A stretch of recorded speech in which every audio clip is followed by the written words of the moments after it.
Support for the Leadoff on WGLT and WGLT.org comes from the Central Illinois Regional Airport, offering one stop to worldwide destinations from Central Illinois with daily flights on Delta Airlines to Atlanta.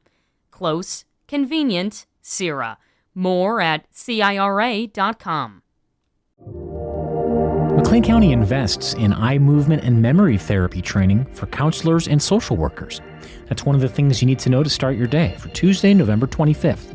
I'm Ryan Denham, and this is WGLT's The Leadoff. Now let's lead off with McLean County behavioral health experts having high hopes for training on a new therapy method recently given to social workers and counselors in the community. It's called eye movement desensitization and reprocessing, or EMDR. WGLT's Charlie Schlenker has more. The way EMDR works is counterintuitive. Kelly Smythe-Dent is the founder of Scaling Up, LLC. If you bring up a distressing memory, you sort of activate your nervous system, and then you can use bilateral stimulation, which means eye movement back and forth. It could look like tapping on your shoulders or your knees. Smythe-Dent says doing two things at once allows the brain to desensitize painful memories. EMDR was developed with PTSD in mind. Smythe-Dent says it's also helpful for people with anxiety or depression. The more research that's been conducted, we're realizing that it's actually very useful to use it with anything that is distressing that activates your nervous system. It doesn't need to be a trauma. It could just be a relatively disturbing event or stressful memory. County Behavioral Health Coordination Director Marita Landreth says they hope giving therapists and counselors one more tool will help a lot of people. Trauma is a core part of many different mental illnesses. McLean County has its wide variety of residents with a variety of experiences.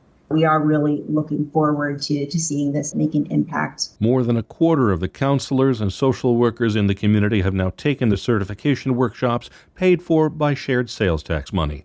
For The Leadoff, I'm Charlie Schlenker. Here's some other stories we're following in the WGLT newsroom. Delta will restore its midday flight from Bloomington's CIRA Airport to Atlanta beginning in March. Daily flights will now depart CIRA at noon, arriving just before 3 o'clock. That is in addition to Delta flights to Atlanta at 6 a.m. and 3:30 each afternoon.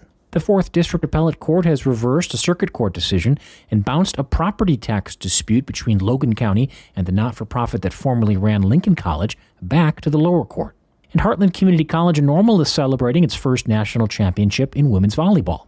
The Hawks won 4 games at the National Junior College Division II Finals over 4 days in Cedar Rapids, Iowa. You can find more on these stories at WGLT.org.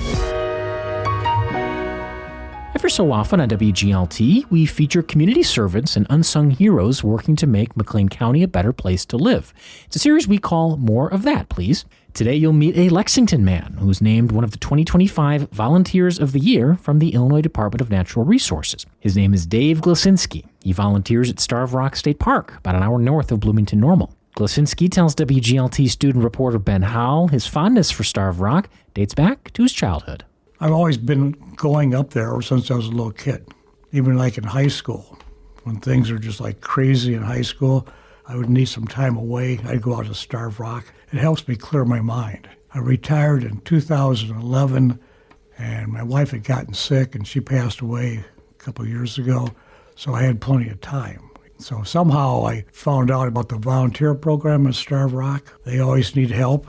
I volunteered to go help on the trails, clean on the trails, and I go up there about once a week. It helps me clear my mind. I go out there, cover anywhere from 2 to 5 miles. It takes me quite a few hours, but I enjoy it. Yeah, you talked about it, like you said, from being younger to all throughout your life. It seemed like it was sort of a constant in your life as you've been describing it. Mm-hmm. Would you explain it as like a special place for you or your family, or how else would you describe it? I feel like it's a home away from home. I'm very comfortable there. You know, I know what the lodge and the restaurants and stuff, all right. And now at the visitor center, the people are very welcoming, so I feel like I have friends up there. I enjoy going up and visiting with them and helping out, because park system is under budget constraints, so they can use any help they can get. So I don't mind doing that. What would you describe as being your favorite part of being a volunteer there? Is it teaching? Is it sharing a passion for nature? When you leave at the end of the day, what do you really feel good about? feel like you accomplished something. You can go out and help keep the trails somewhat clean and take out a whole trash bag of garbage, because people are inconsiderate. So you feel like you can help out in that way. But working inside, giving people advice about the trails and stuff, okay, it helps make their experience a little bit better. We tell them what to watch for. It is a sandy soil, so some trails are a little bit more treacherous than the others. I feel like you can help them out in that aspect. Another interesting part, your son, the younger Dave, as he identified himself. Yeah. He sent me some photos of beautiful fall foliage, and the part that I thought was interesting is it was him with you, and then also two granddaughters. Is it a family affair that you've created, or do you share your love of Starved Rock with them? Actually, my two granddaughters, okay, Avery and Ryan, and my grandniece, Lily, okay, they actually volunteered. Avery and Ryan, my son's two daughters, they asked to come up, okay, and quite frankly, I was trying to get out of the house is what okay, and I really didn't think that they would take to it. When you get out there and it's summertime, it's hot, right? And you're sloshing around sometimes in streams and trying to pick stuff up. But they really enjoy it. So all three of them, they come up any chance they get, try to help out. When there comes the day that you won't be able to be at the trail anymore, what is the thing you think you'll miss the most, or you'll be wondering about while you're not there? I do like the camaraderie with the staff up there. All right, so it's kind of like one family. I would miss that.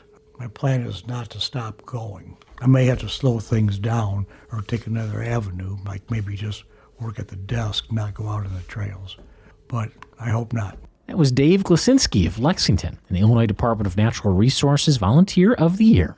If you have a story of someone from McLean County doing good stuff, email us at news@wglt.org. Support for More of That Please comes from Onward Injury Law, providing legal services to personal injury clients in Bloomington Normal and Central Illinois. And before we let you go, a heads up that this here podcast will be on hiatus through the rest of Thanksgiving week. We'll see you back here bright-eyed and bushy-tailed on Monday, December 1st. And that's it for today. I'm Ryan Denham. You can subscribe to The Leadoff on the NPR app or wherever you get your podcasts.